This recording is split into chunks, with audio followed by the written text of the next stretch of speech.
Give me 10, baby. Okay, here's the money. Okay, you're doing great. My eyes, I can't see anything. What have you...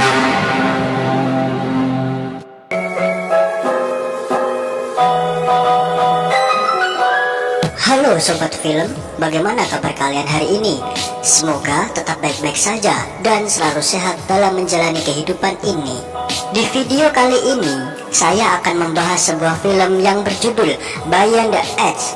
Film ini bercerita tentang seorang lelaki yang bernama Michael bersama dengan keempat teman-temannya yang masing-masing memiliki kekuatan supranatural. Oke, sebelum kita ke alur ceritanya, jangan lupa like, comment, subscribe, dan nyalakan loncengnya ya. Tanpa berlama-lama lagi, langsung aja kita ke alur ceritanya.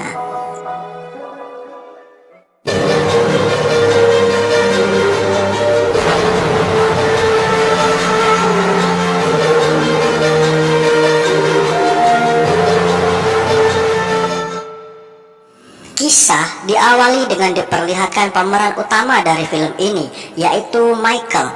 Jadi, Michael ini diperkenalkan sebagai seorang penjudi yang sangat jenius. Setiap harinya ia bekerja di sebuah kasino yang ada di kotanya. Nah, pekerjaannya itu ia lakukan untuk mempermudah dirinya dalam perjudian yang sebenarnya. Mulai dari mencari informan tentang lawan main sampai mempersiapkan kecurangan-kecurangan untuk perjudian. Dengan begitu, ia bisa mengatur strategi yang matang sebelum memulai perjudian tersebut.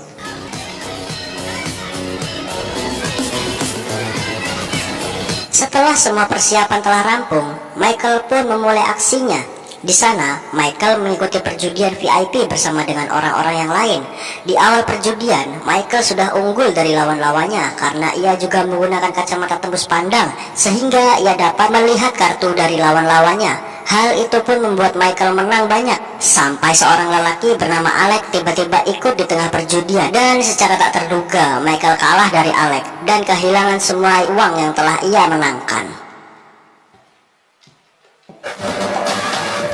Ternyata Alex memiliki sebuah kekuatan supranatural yang bisa memanipulasi penglihatan dari lawannya. Jadi Michael yang awalnya berpikir bahwa ia memiliki kartu yang kuat, nyatanya hanyalah sebuah ilusi belaka. Karena hal itulah Michael ditangkap oleh pemilik kasino yang bernama Victor karena telah menyebabkan kerugian pada kasinonya. Kini Michael pun diberikan waktu selama 1 minggu untuk mencari uang dan membayar semua kerugian tersebut.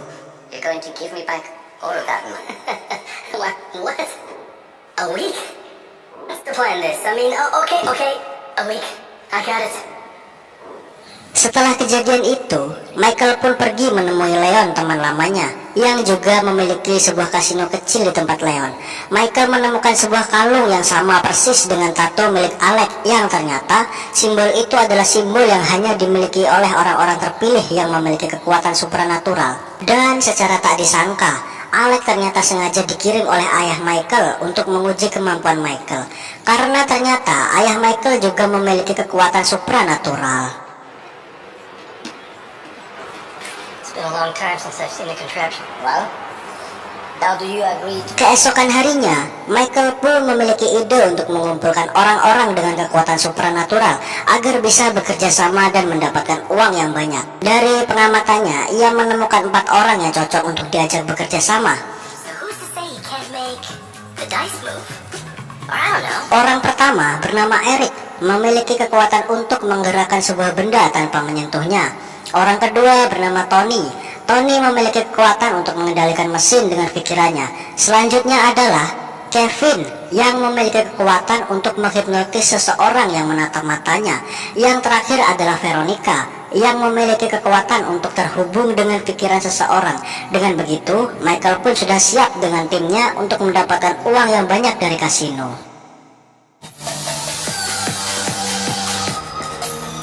Keesokan harinya, rencana Michael pun akhirnya dimulai. Michael dan Veronica datang ke sebuah kasino sebagai pasangan, sementara yang lainnya memiliki peran yang berbeda. Setiap kekuatan yang mereka miliki akan mereka manfaatkan untuk mendapatkan uang yang lebih banyak. Di sana, Michael berharap mereka dapat mengendalikan kekuatan mereka masing-masing agar tidak menarik perhatian penjaga kasino. Sorry guys, guys, I mean it.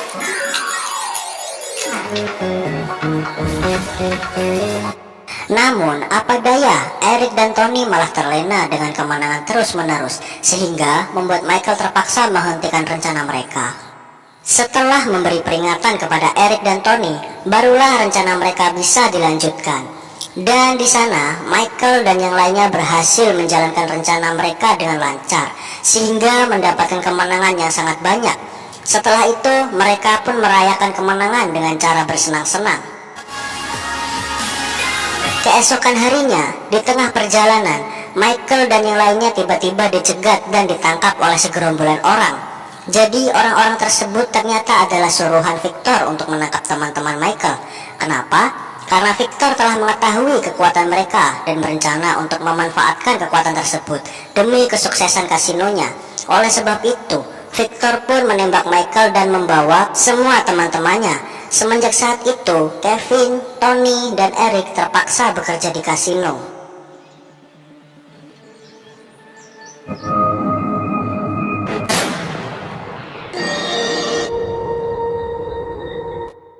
Beberapa waktu pun telah berlalu, dan singkat cerita, mereka terkejut karena bertemu dengan Michael di kasino tersebut. Michael menanyakan keberadaan Veronica kepada mereka. Mereka menjawab bahwa Veronica menolak bekerja di kasino dan memilih untuk hidup tinggal di alam bawah sadarnya. Hal itu pun membuat koma berhari-hari. Karena hal itu, Michael dan yang lainnya pun membagi tugas mereka agar bisa menyelamatkan Veronica dan kabur dari tempat tersebut. Dan satu-satunya tempat yang aman di kasino itu adalah ruangan berangkasnya. Oleh sebab itu, mereka berlima pun masuk ke ruangan tersebut dan terjebak di sana.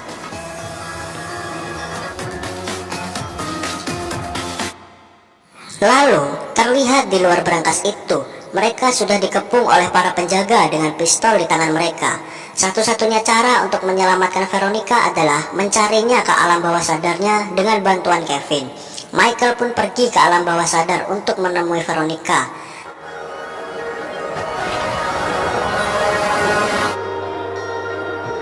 Lalu setelah bertemu dengan Veronica, Michael pun langsung membujuknya agar mau kembali ke dunia nyata. Karena satu pintu hanya berlaku untuk satu orang, jadi Michael pun meminta Veronica untuk pergi terlebih dahulu.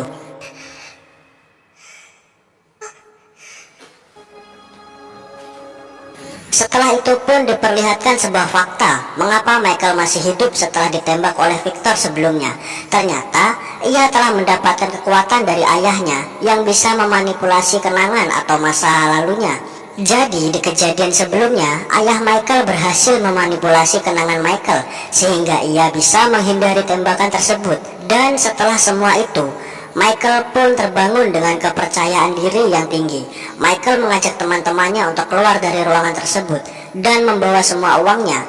Karena dengan kekuatan barunya, Michael telah berhasil memanipulasi semuanya agar terbebas dari penjagaan dan film pun selesai.